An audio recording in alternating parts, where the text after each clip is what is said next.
السلام علیکم خوږو کتونکو او اوریدونکو تت رنګونه زه ډاکټر خالد فاروق د پاکستان نه او ډاکټر نصیر خټک د جرمني نه ستاسو سره مخاطب یو او نن په یو بل ډېر اهم موضوع باندې خبرې کوونکو او هغه موضوع ډېر اهم په دې وجه ده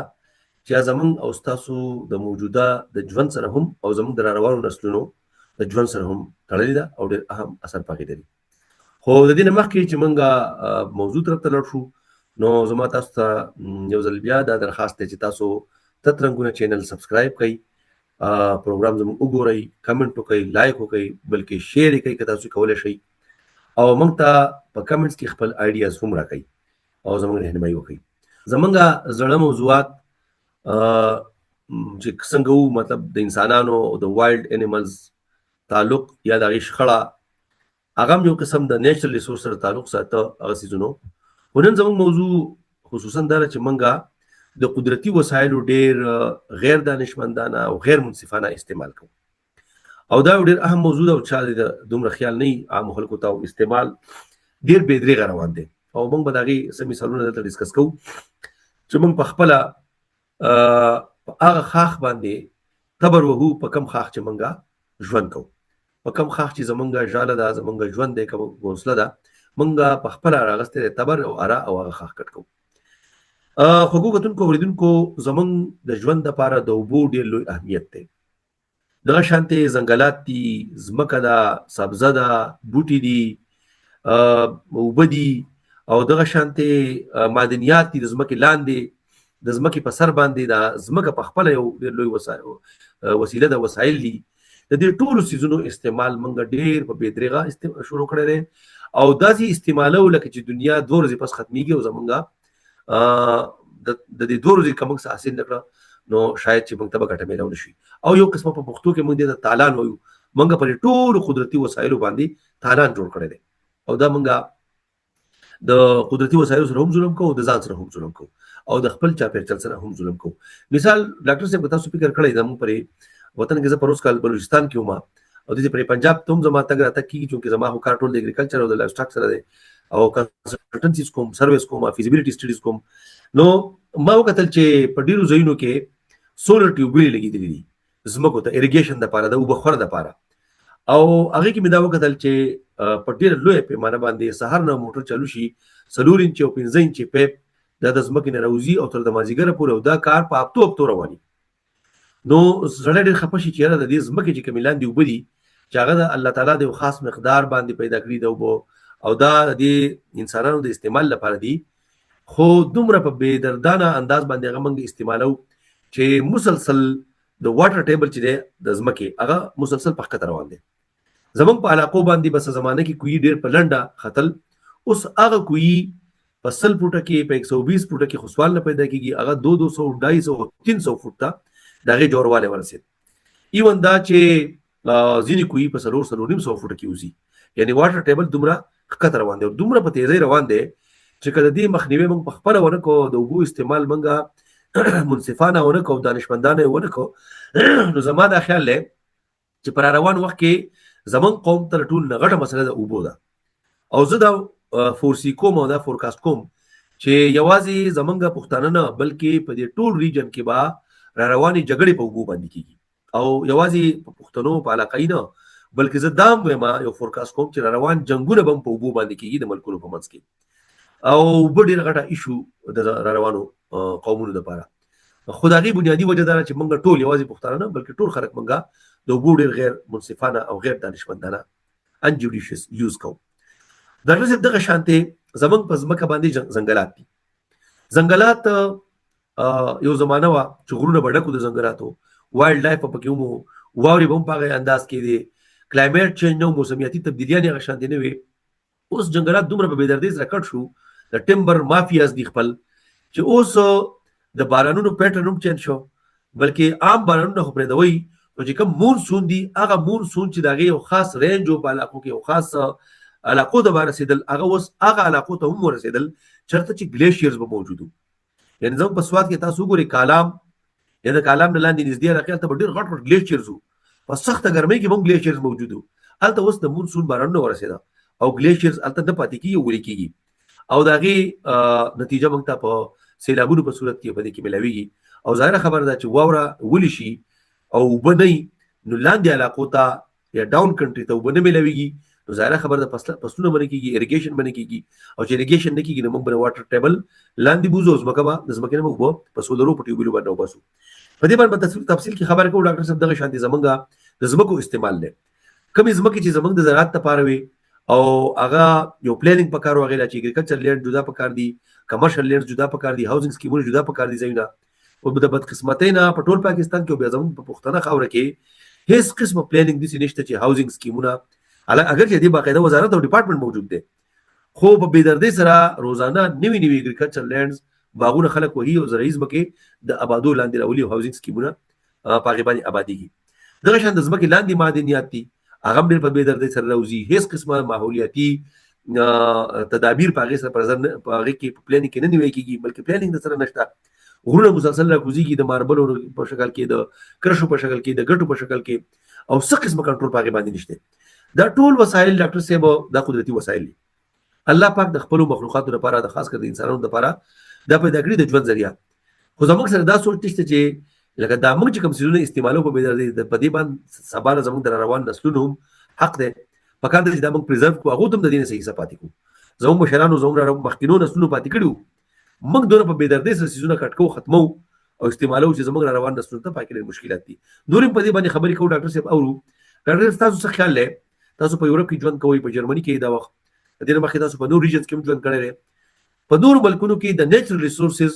او بیا خاص کر په یورپ کې د هغې استعمال جوډیشیس دی. که هغه هم زموږ په شانتې داسې تالان کوي، هر څه ختموي، څاروي هم چې چا په کوم طرف بوتلو، هر څه ګریزینګ شو یا ځنګلات کټای شوه، د اوبو استعمال شو، دغلته څه پریکټیسز دي زموږ د کتونکو اورېدونکو سره هغه ایکسپیرینسز او مشاهدات شیر کړئ. ډېره مننه ډاکټر صاحب، تاسو ته او ټولو کتونکو اورېدونکو ته سلامونه او احترامات. دا ډېره زیاته اهمه موضوع ده، دا چې کوم نیچرل ریسورسز یا طبي سرچینې دي، قدرتي سرچینې دي، لکه د دې څیزونو استعمال څنګه پکار دی او څنګه نه دی پکار. دا هم بار بار دا خبره کوو چې ګوره بیداره قومونه، ویښ قومونه،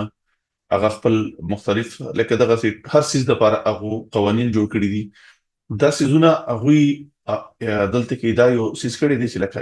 ایون دې څیزونو نه هغو د افرادو اختیار هم اخیستی دی، او بل افراد چې کوم دي هغه په خپله ډېر زیات اویر کړي هم دي، هغه ډېر زیات ټرین دي. هغه لکه ما تاسو ته ویلو چې لکه دلته کې خلک دا کوشش هم کوي چېرته میږی یا مچۍ یا مچ هغه هم ونه وجني، لکه کوشش کوي چې یاره هغه هغې خلاف څه کیمیکلز استعمال نه کړي، بلکې هغه خپل نټ یې استعمال کړي، داسې وکړي چې خپل ځان ته بچ کړي خو هغه څیز له توان نه ورکوي. زه به تاسو ته یو ډېر ښکلی مثال درکړم. دلته کې چې څومره کورونه دي که نه،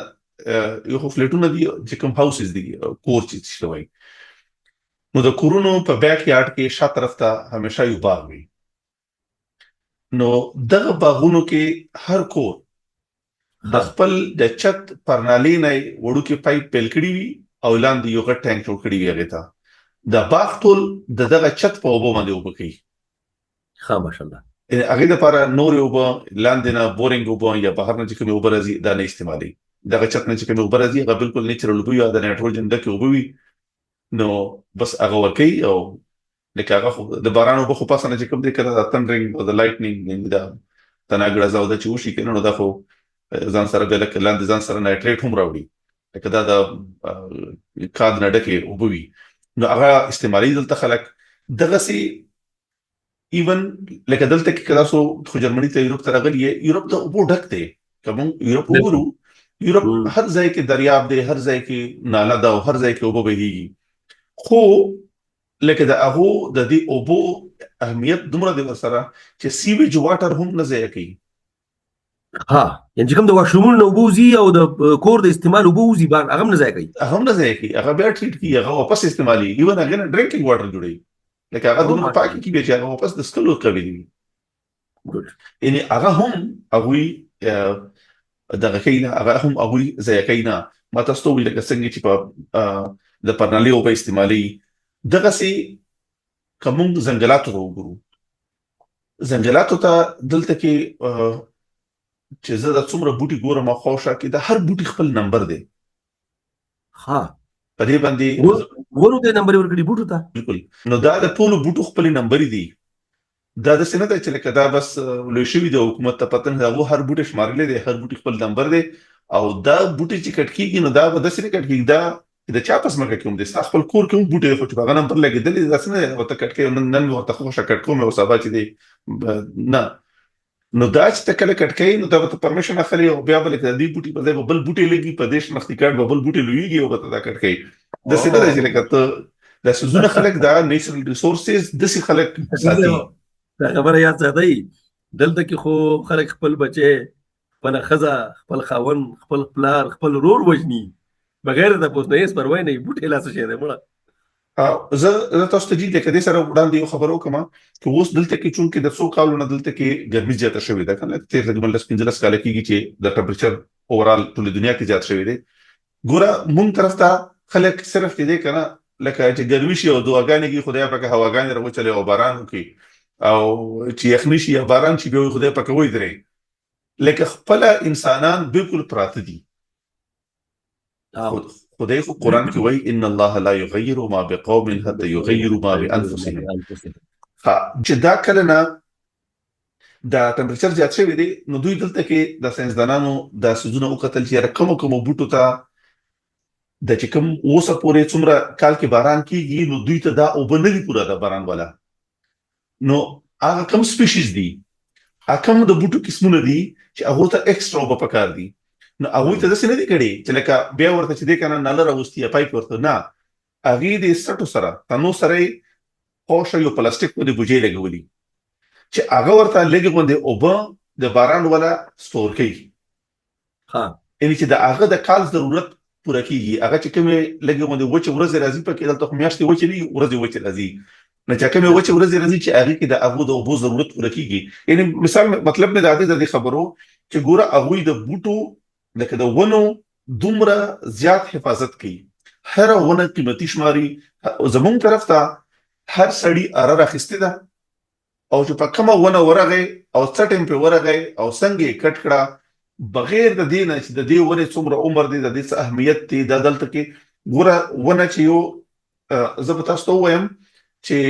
ډاکټر سي مونږ چې کله واړو زمون طرف ته پلوسو ولې زیات دي.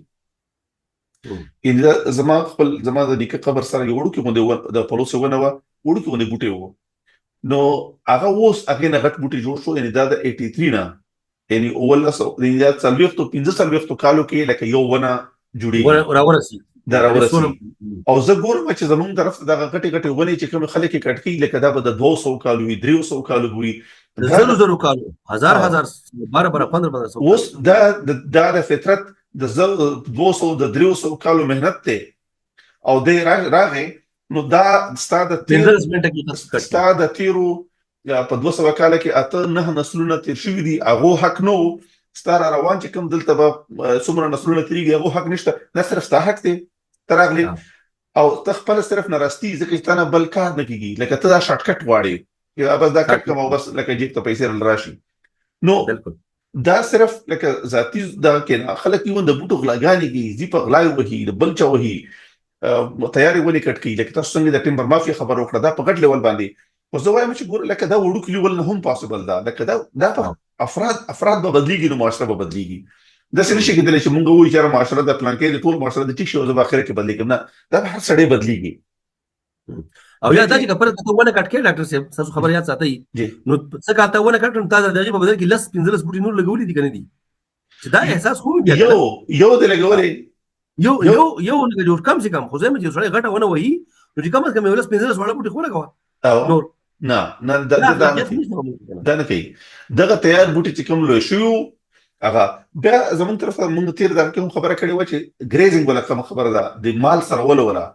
زمون طرف ته هیڅ داسې ایریا نشته دا خلکو خپل ځایونه ځکه زمون طرف ته د زمکو تقسیم نه دی شوی دا نه دی ویلي ګوره لکه ته وایې کنه چې یاره د باغ په ځمکه کې خلک کور جوړي او اوس د باغ ځمکې قیمت د باغ په کار دی او د کور ځمکې قیمت چې کوم دی هغه د کور د ځمکې په کار دی او د مارکیټ د ځمکې قیمت د مارکیټ په کار دی اوس مونږ اګریکلچر ځمکې خلک واخلي ارزانه او بیچ دی بیا کمرشل ته وړي لکه دا ظلم وګوره. زه به تاسو ته جی مثال درکړم. دلته کې زموږ سره نږدې په دې لکه دا ټول جرمني کې دغه سوي لکه وړو کې تاسو به یو کانال یو نیم کانال ګارډن مته ته ملو شي په 1000 یورو په 1500 یورو په 800 یورو. خو هغه باندې ته کور نشي جوړولای، هغه باندې کنستراکشن نشي کوي، هغه به ته از باغ ساتي، هغه به ته اګریکلچر پروډکټ لپاره ساتي، پلی سبزیان یو پکاري، ګلونه به پکاري. نو هغه دې د پاره وي لکه هغه قیمت ګوره کم دی. دا چې اوس کمرشل زمکه د دغه قیمت اخلي نو ته په لاک یورو اخلي، او دا دلته په 1500 په 600 په 1000 یورو باندې ملويږي. نو د اګریکلچر د زریز مکو او د نورز مکو دغه سي تقسیم پکار دي. به موږ د وختي خبره وکړه د تاسو د اوبو له تسلسل کې زوایما ګوره چې د زمکه چې کوم لاندې نو اوبروزي په ټیوبل باندې راوځي په بورینګ باندې راوځي دا وبخو دا یو صورت هم په یو قانون کې هم دا د وبخور وبنشي کېدی نشي کېدی. او زموږ طرف ته په پاکستان کې لکه په پښتنو کې لکه هر ځای کې چې څومره وس کېږي اوس خو وبخور نه علاوه زموږ طرف ته جناب اوس دغه وب دا د سکلو وبدي دا خلک د سونې د لپاره دا او خاورې نه سونه پکې راو باسي ګولډ پکې بیلې هغه ډېر زیات وبغوړي. اوس لکه د وبخور نه علاوه دا دغه پکې لکه دا د لکه تاسو څنګه یو کنه لکه دا فورسي کوم چې لکه دا خلک به دغه عيونونه او بو د نشټوالي وجنه بیا کړي کی. خدا چونکه اوس دا لګونه مافیا دا لګونه خلک دي چې هغه دغه زونه کوي او دا به الټیمیټلی ټول خلکو طرف ته به دغه زی بیا کی مونږه ډاکټر صاحب لکه دا د احساس کیسه اول احساس دی کنه احساس پکار دی. احساس د زبر غنی خان کوټ کوم غوي چې احساس لرم سوسیګم چې احساس نه وي ورکیږم نه طاقت مې د سکون شته نه همت ته استراحه. نو دا مسله ده چې لکه زمونږ تر خلکو ته احساس نشته هغه ځکه په دې باندې لکه احساس ضروری دی. نو چې احساس در سره نه وي ورکیږي او کوم ورکیدو طرف ته په منډه روان دي خلک نور کومه په قدم یو قدم مخکې اخلي یو شاته اخلي زمون کوم په مخ کې تبعه طرف ته په منډه ور روان دي. بالکل مونږه لکه دا احساس خبره مې ته وکړه مونږ ګوره غریبانه ده کنه څنګه تر څومره غریبانه ده ته زمون خلک د یورپ سره کمپیر کې دلته موازنه او مقابله وکړي کنه زمون خلک ډېر غریبانه کې وخت اړي. بالکل خو زمون خلک د سيزونو زیات څومره کوي دلته کې زه تاسو ته د ریسټورانټ حواله سره خبرو کوم خوراک حواله سره دلته اکثر چې غټ ګروپ لاټ شي کنه خوراک ته لکه ریسټورانټ ته نو هغه یو کس یا دوه کسان چې ګاډیر غټ ګروپ یو دوه کسان نو دوه کسان وټه کی یا هغه ولنټیر شي هغه وي دا به ریسټ ورخري ریسټ ورته سي چې تا خوراک راوځي تا نه یو درې نوډې پاتې کیږي او بلنم درې نوډې پاتې کیږي نو دا به هغه خوري لکه چې خوراک زیاتی نشي زموږ طرف ته او ځای نشي چې ځای نشي. بیا دلته چې مونږ کله په دفتر کې سپارټي کوو یا څه پروګرام کوو نو هغه کې خلک بالکل په خارج مارلي وي او خلکو نه د فود چويسز تاسو کړي دا څنګه چې لکه اس بیس خوراک راوړه او بیا چې دې کنه دلته چې کوم دي زیا پروتینا او بیا کوم پاتې شي هغه خلک بالکل بغیر څه د ججک نه او کورونه ته وړي لکه وي چې لکه یا دلته کې په کچن کې کیدی وي یا چې کوم څه د کې خودو یا کې وي سبب استعمال کو بورز به استعمال کو چې کوم د خرابېدو ورسېدونه یا فورن ډیسټریبیوټ کی سره چا سره کور کې مشومان دي چې هغه ځان سره یو سي یا لکه چې فورن لکه دا خوراک چې کوم دی هغه خراب نشي. نو لکه مطلب چې لکه هغه قدم په قدم او لکه د هر سیز د هر یو سیس چې کوم دی هغه بهترین استعمال کول غواړي ځای کول نه غواړي. نو دا زموږ طرف ته لکه مخبل دا خیال دی چې لکه خلکو کې د احساس ډېره غټه مسله ده. نو دیو جنا مونږه ریسورسز لکه مونږ ته ايډيا نشته چې لکه دا مونږ ته بیا مونږ د غړي ریسورسز چې تاسو وکړه منرالز د معدنیات نو معدنیات خو بنیادی تور باندې لکه دا خو د سرکار دی کنه لکه دا خو د انډیویډوالز دی نه خو لکه سرکار هم زموږ طرف ته خو د مسله ده چې سرکار راشي بیا سرکار خپل اغلا کوي دغه ما سرکار هم ټریننګ نشته کنه سرکار ځان لکه د خپل ګول اجازه ته به برباد نو سرکار په خپل اغلا کوي او بیا خلک چې کوم دي زیر د چې پلار د غلبي مور د غلاوي نو زیر د چې بچي غلوي نو سرکار چغلي کوي نو دا ګول ډاکټر تاسو خبره د دې مطلب دا نه دی ډاکټر صاحب جی تاسو خبره پر ډېر اهم خبره ده جی چې ګوره په یورپ کې د اګریکلچر لینډز ارزاني کمرشل ګراني او کورونو ولم ګراني او چې کوم اګریکلچر لینډ نه پاره ته کور نشي جوړولای بالکل په دې سیس کې خو زموږ سیاسي خلک انوالو دي سیاسي مینز غټ وزیران ام پی ایګان چې لاس راسي هغه ته پته چې بای اغاز مکه ارزانه دا به ولم صحیح کړي زمکه مخکې زمکه واخلي انتهایی په کم قیمت بیا خپل اثر رسوخ په پولیټیکل ویل باندې هغه ته روړو بسي ترکولی روډ او د برابر کی دغه قیمت اتوماتیک وخیږي نو بیا په یو فوټ په ځای باندې د 100 روپو فوټ په 2000 په 3000 روپے باندې خرڅي یعنی په شل ګرانې خرڅي دا خو لکه دلته عام روټین دی دا خو د اسلام آباد کې د کوم دی بلیګالا کې دا فارمز دي دا خو اګریکلچر فارمز وګڼه لکه فارمز خو خلک ګوره زموږ ته فارم مطلب دا دی لکه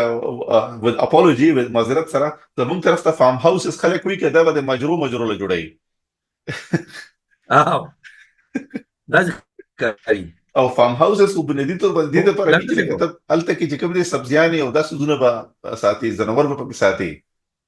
فارم هاوس ته کنه انیملز به ساتي غواګانی به ساتي بلکې میخي بيزي ساتي هغه ځای اګریکلچر ضرورت پوره کوي بالکل زمونږ یو خو زمونږ بنیادی خبره زموږ په معاشره کې د ونو کټای د بوټو کټای او بیا خاص کر د زمکو باندې روزانه نوی هاوزینګ سکیمونه دا ډیر غلو خطرناک چیز روان دي او د زمکه دومره په تیزی باندې شلن کیږي د اګریکلچر زتا تاسو د 300 کالو کا ریپورت پیش کوم د پاکستان اکونومیک سروے یا سټیټسټک د اګریکلچر د لایف سٹاک نو هر کال د اګریکلچر په پروډکشن په جی ډی پی کې کم چې پروینشل ګورنمنت ته یا نېشنل ګورنمنت ته کوي په ګراس ډومېسټک پروډکټ کې پاره کې نیگیټیو گروث ته -3% -4% انولی یعنی دومره مسلسل د اګریکلچر جی ډی پی په مې روانه ده او موږ یو اګریکلچر ملک زمنګ په علاقو کې خلک دومره ځمکه نه پاتې چې د سارو د وخو د پاره د غیاګانو د پاره خو سوال نه پیدا کیږي چې څوک ځمکه سپیر کی خو اوس د کیش کراپس د غنمو او د جوارو د پاره ځمکه ختم شو باندې ریسرچ کوم پرې هادو بيزو والا نمبر دي ټرانسهیومنټس زما یو اسایمنت دی نو داغه په حواله باندې چې کوم انفارمیشن دی چې هغه د پجمی کې د بر علاقو خطت موومېنټ کوي او په وړي کې بیا واپس پاسترز ته ګریزینګ لري ته حرکت شروع کې واپس روان شي اوس ټول خلک په بر روان دي غریزو علاقې ته د سنسر ګیپ ملو شو شنو خبره ختلي ګایګانی بس یو شوی د بو خوري په سر خو زمونږ چې کوم رینج لینډز دي په کرک کې دي په ډی خان کې دي په ټانک کې دي یا په دې نږدې علاقو کې هغه رینج لینډز چې هغه باقاعده تقسیم نه دي باقي دا پته نه لګي چې قوس بکره سرکار د کمیونټي لینډز بلکې موستلی هغه په قبضه کې دي خدایي دومره په بيدردي باندې ګریزینګ کیږي یعنی ساروی په خلک سره چې باقي شنو واخه خو سوال نه پیدا کیږي چې پاتې شي او الته چې کوم بوټي پیدا شوی هغه بوټي هم د غزالیمان د ځان سره وباسي د خپل ور د بلولو د پاره د فیول لپاره چې چرته کې بوټي نو هغه د زیرین او باسي پروتین کوي باقاعده او دومره غټه تبعیل ته په ګریزینګ لینډز کې په رینج لینډز کې وشو چې مسلسل پاره کې په خوراک باندې کمی راځي اوس یعنی زمنګ د وړو سارو د ګډو د بيزو زیاته ډیپندنسي خو په رینج لینډز باندې ده او په پاسترز ده خو الته دومره اوور ګریزینګ دی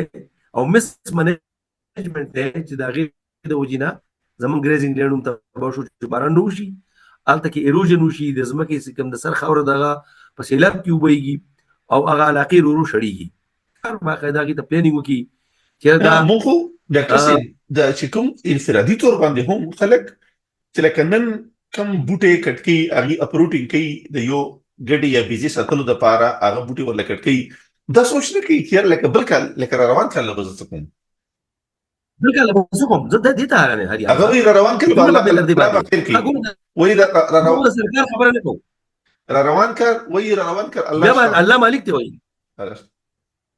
الله شته ته به الله پاک بلکې دی په کوټه کې ناشته او چې دي څنګه وای د مرزي مطابق چلیږي خو زمون کمیونل لینډز چې کوم دي زمون چې کوم زمیدار دي چې هغه په کرای باندې ورکړي اغه هم دا پکار ده چې موږ د سرکار نه ګیرل کوو دا پروګرام خو زمون دی پښتنورونو د هغه د دې لپاره چې په خپل ریفارمز وکړي موږ دا پکار دي چې موږ به حیثیت شپون کې هم دا سوچو چې وای زما سره د سکال 200 سارو ور رمي دا دغه کنډکټ کال بل 200 وای بلکې الموست 150 وای 300 وای دغه تقریبا 80% سره نه اضافه کیږي بلکې نو زموږ سره دا سوچ پکار دی چې منګه د شیز استعمال کو په طریقې استعمال کو ځکه را روان رسول خو پر دوا او کله به زما سارو بیا په کې سړي نو زمونږ دا استعمال هم دانشمندانه پکار دی. کم خلک زموږ د خبره اوري هغه په دې باندې سوچ کولی شي، خلکو ته ایجوکیشن ورکولی شي، ګډبو ته هم خبره کولی شي، چې ته چا لاس وس رسي اواز رسي هغې ته هم خبره کولی شي. نو په دې باندې ډېر لوی کار پکار دی. دا ډېر خطرناک او الارمینګ سچویشن دی. دا خو ډاکټر صاحب زه دا خبره کوم چې زموږ دا پروګرام چې کوم دی زموږ چې کوم مسلې مخې ته راوړو موږ په هغه مسلو خبره کوو چې که هغه ته مسلمان وي بیا دې هم ضرورت دی، که کافر وي بیا دې هم ضرورت دی، که په پاکستان کې اوسېږي بیا دې هم ضرورت دی، او که په افغانستان کې اوسېږي بیا دې هم ضرورت دی، که آزاد اوسېږي بیا دې هم ضرورت دی، او که غلام اوسېږي بیا دې هم ضرورت دی. دا زموږ د سیاسي سیزونو نه بالاتر د مذهبي سیزونو نه بالاتر دا د هر انسان د یو مهذب انسان ضرورتونه دي. د خبرې دا ضرورت دی. په دې باندې به سوچ کوي او چې سوچ نه کوي پې بیا به ورکېږي، بیا به چې دی بیا به غر کېږي. لکه دا سیزونه لکه دې وجې نه لکه زه وایم چې لکه دا حالانکه موږ خپل پښتنو سوشل میډیا یا دې سیزونو ته وګورو لکه د خلکو انټرست په داسې سیزونو کې دي چې هغې نه موږ ته هیڅ آوټپوټ نه راځي، هغې نه موږ ته به حیثیت کوم هیڅ آوټپوټ راتللو چانس نشته. خو بهرحال بیا هم لکه هغه په داسې سیزونو کې خلک اخته دي. نو لکه موږ دا خپل فرض ګڼو، خپله ذمهواري ګڼو چې موږ په هغو مسلو خبره وکړو چې هغه ټیک ته پاپولر به نه وي، خو دا ډېر غټ ضرورتونه دي، دا ډېر اهم ضرورتونه دي. بالکل ډاکټر صاحب زموږ د پروګرام وخت ختمېدونکی دی. زما په خیال بنیادي یو دوه درې خبرې چې هغه ډېرې اهمې دي چې موږ به د خپل قدرتي وسایلو استعمال دانشمندانه او منصفانه کوو.